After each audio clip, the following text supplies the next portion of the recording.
1. 02:47 hours, downtown Los Angeles. They were on that particular street at that specific T intersection at that crazy hour because Scott James was hungry. Stephanie shut off their patrol car to please him.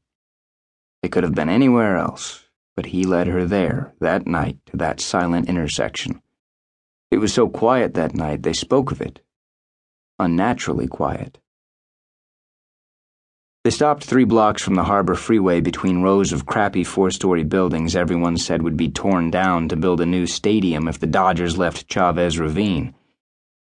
The buildings and streets in that part of town were deserted. No homeless people, no traffic, no reason for anyone to be there that night, even an LAPD radio car. Stephanie frowned.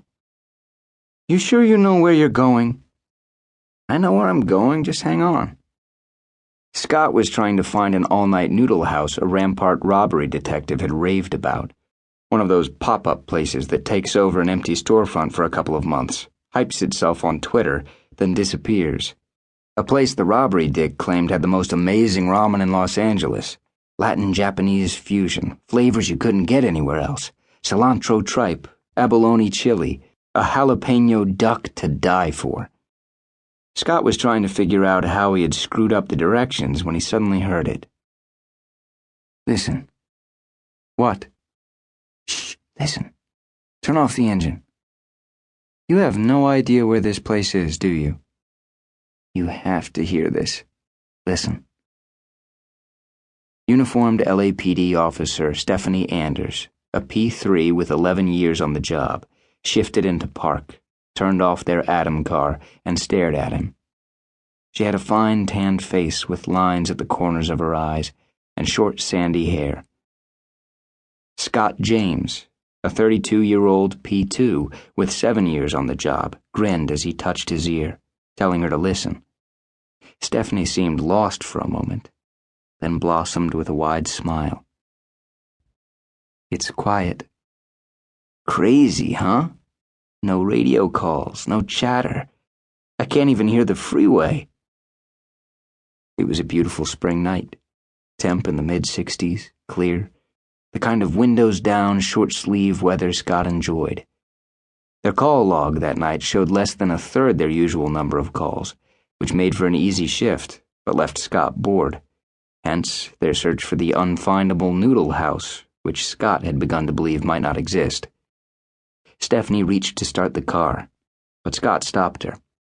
"Let's sit for a minute. How many times you hear silence like this?" "Never. This is so cool. It's creeping me out." "Don't worry, I'll protect you." Stephanie laughed, and Scott loved how the streetlights gleamed in her eyes. He wanted to touch her hand, but didn't. They'd been partners for 10 months, but now Scott was leaving and there were things he wanted to say. "You've been a good partner." "Are you going to get all gooey on me?" "Yeah, kinda." "Okay, well, I'm going to miss you. I'm going to miss you more." Their little joke, everything a competition, even to who would miss the other the most. Again, he wanted to touch her hand, but then she reached out and took his hand in hers and gave him a squeeze. "No, you're not. You're going to kick ass, take names, and have a blast. It's what you want, man, and I couldn't be happier." "You're a stud." Scott laughed.